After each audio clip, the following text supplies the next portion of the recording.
No, what we're talking about is fidelity, monogamy, realistic?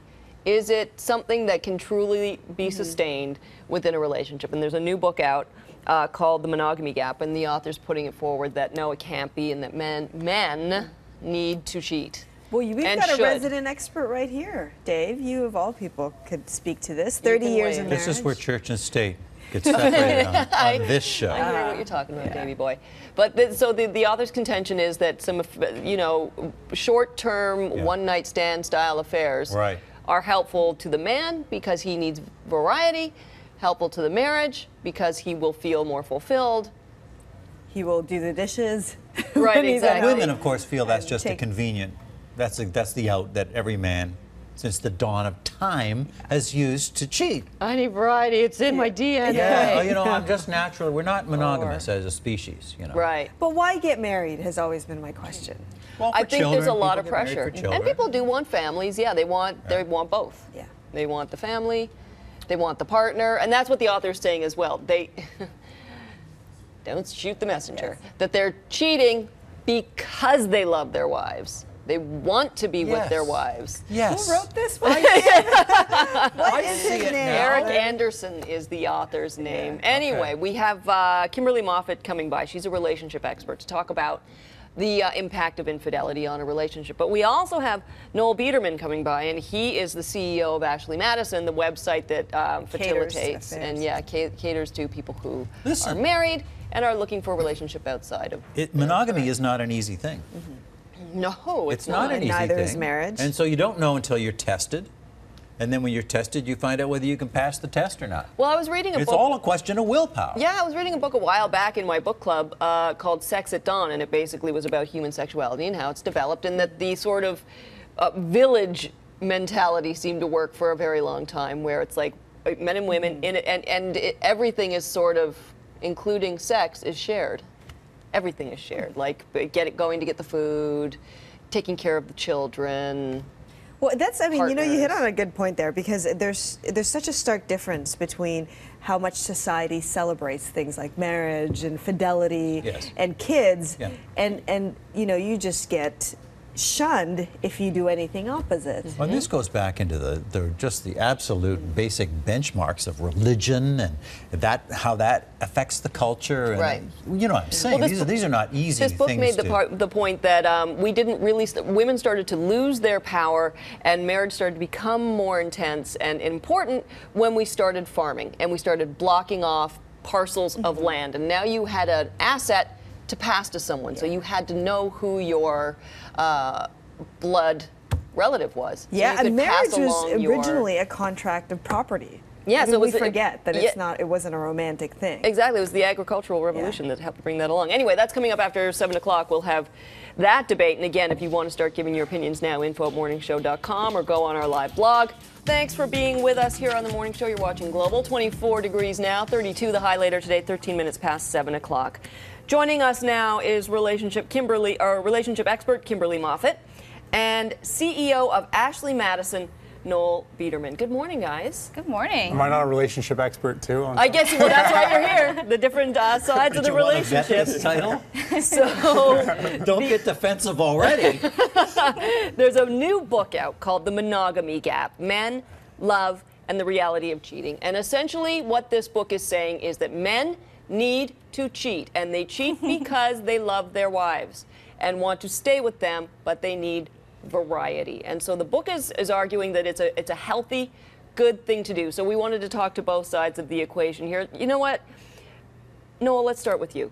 You created Ashley Madison how long ago? 10 years ago. And the whole idea of Ashley Madison is exactly what Eric was trying to espouse in his book, which is people do love and cherish their partners, their children, their economic situation. What they're a little tired of is what does or doesn't go on in their bedrooms. And so rather than just leave, they're looking to supplement their lives. So you facilitate affairs, essentially, on Ashley Madison. Absolutely.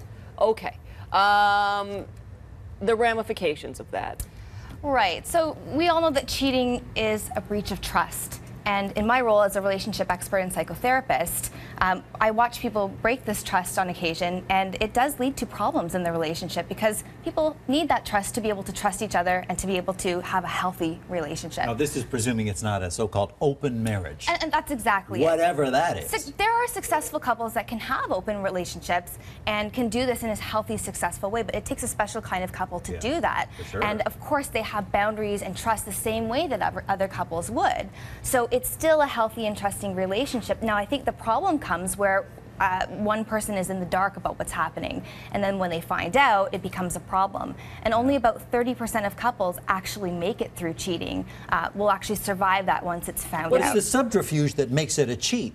If everybody knew about it, it wouldn't be a cheat. Right, so you might talk about that percent that don't make it through, but how many millions get away with it is part one of that equation. Part two is, especially when we looked at our members, they said to us uncategorically, they're terrified of that conversation, that honest conversation, because they don't want to be policed in their marriage for the rest of their lives. If they actually went to their partner and said, hey, I'd like to try this, and their partner said, well, we're not going to do that, they then fear the ramifications of that conversation, and they're actually more comfortable straying than having that open communication. That opens the can of worms. Exactly. As soon as you mention that. As soon as you mention it, Not you that think I have no experience. Don't look at me the like idea of an open relationship. If you open that up and your partner's not open to that concept, where do you go from there? That is the concern all these people have. But I guess, Noel, on the other hand, you're saying that you feel like you are doing a good thing because you're creating a venue for these people to do this. However, like Kimberly's saying, if they are found out, lives are devastated. Does that? Not all the time. So let's just look at a famous infidelity case in Bill Clinton and Hillary Clinton stayed together. By all accounts, we don't know. We don't live their lives with them, but they've raised a family, a pretty remarkable one, and seem to be achieving a lot. Not everybody ends up being that way. Sometimes a discovered affair can be a litmus test. It can be a time for you to look at your partner and say, do we mean everything to one another? Were we doing something wrong? Because it wasn't a website's fault. It wasn't an iPhone's fault. It wasn't a hotel room's fault. It's no inanimate object's fault. It's the couple's fault, and they can just determine to move forward and fix it or retreat. But Kimberly, doesn't it just make it easier having something like Ashley Madison out there? Like perhaps someone wouldn't take the step otherwise? You know, I might have to actually agree with Noel on this one. I think that social media often gets blamed for, making people cheat more. And even Facebook gets a bad reputation for allowing people to make the move. But people don't cheat because of websites. They cheat because they would cheat anyway if they weren't given that opportunity. It just facilitates the cheat. It does, yes. Yeah. Eric's book talks about that, but listen, in the end, he studied, he wasn't looking at married couples in this book. He was looking actually at university students. It's tough to study infidelity within marriage. Who's going to sign up? Right. But 78% of his students were unfaithful, and these are male students. He only looked at the male side of the equation in this whole thing. But what he did do on the female side, and it was really interesting to me, was incoming freshman classes, he would ask the women in that class if trust was the most important thing in their relationship, and invariably that's what they said. Yes, that's the case. And then he turned to them and said, do you have a close confidant, a close friend, and have you ever told them something intimate about your relationship that you haven't shared with your partner? And invariably, they keep their hands up. And he said, didn't you just break that trust? And so he kind of shows you that sometimes you have a notion, but it's hard to live by that notion. Well, there's varying shades. Oh, gee, I almost said shades. I'll say it. There's varying shades of gray in this. Yes.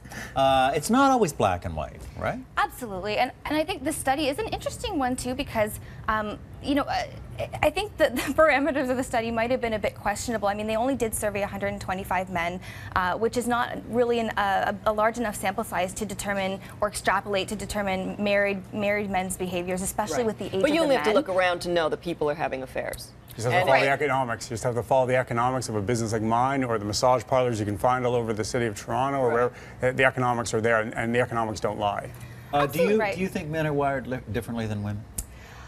I think it's questionable. I think a lot of women probably feel compelled to cheat as well. But the question is, it's a matter of personal choice between both people. And when you make a commitment to a marriage, and nobody's pressuring you to get married, there's always the option to leave a marriage. There's always the option to decide to not get married.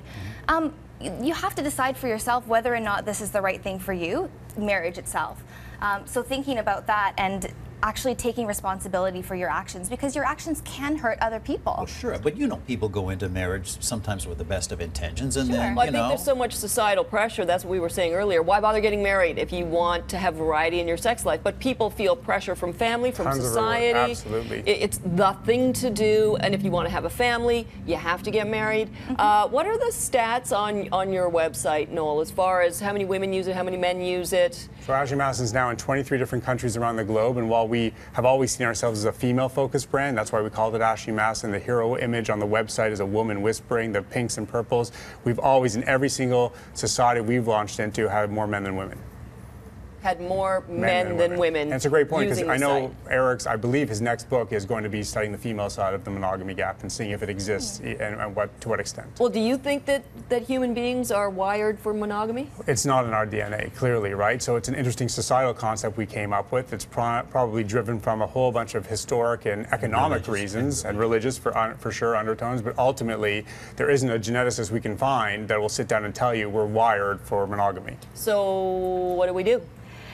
Well, it's a tough question. And I think the thing about when I'm working with couples is that I see that when couples aren't monogamous, or actually monogamous is the wrong word, because we can have a non-monogamous relationship that's quite healthy if it's consensual. But when couples do encounter cheating, you know, it's a really, really hard thing for them to get through. And even the 30% of couples that do get through this, I think, in my opinion, and I think what you'd hear them say, is that it's never the same after the cheating occurs. Yeah. So if you do find yourself in a relationship where you have been cheated on, or you're cheating on your partner, it's probably a good idea to seek therapy or find someone who can help you recover from it. Determine what's actually wrong in the relationship, because there could be a lot of things missing in the bedroom or with your intellectual conversations that you're having that just aren't getting satisfied. So you need to figure that out, and hopefully the marriage can still be repaired. The book we're talking about is The Monogamy Gap, Men, Love, and the Reality of Cheating by Eric Anderson. Really want to thank Kimberly Moffit, she's a relationship expert, and Noel Biderman, CEO of Ashley Madison, for coming in. Great talking to both of you. Thank you. Thank you. We're going to take a break. We'll be back in just a minute. It's 20 minutes past 7 o'clock.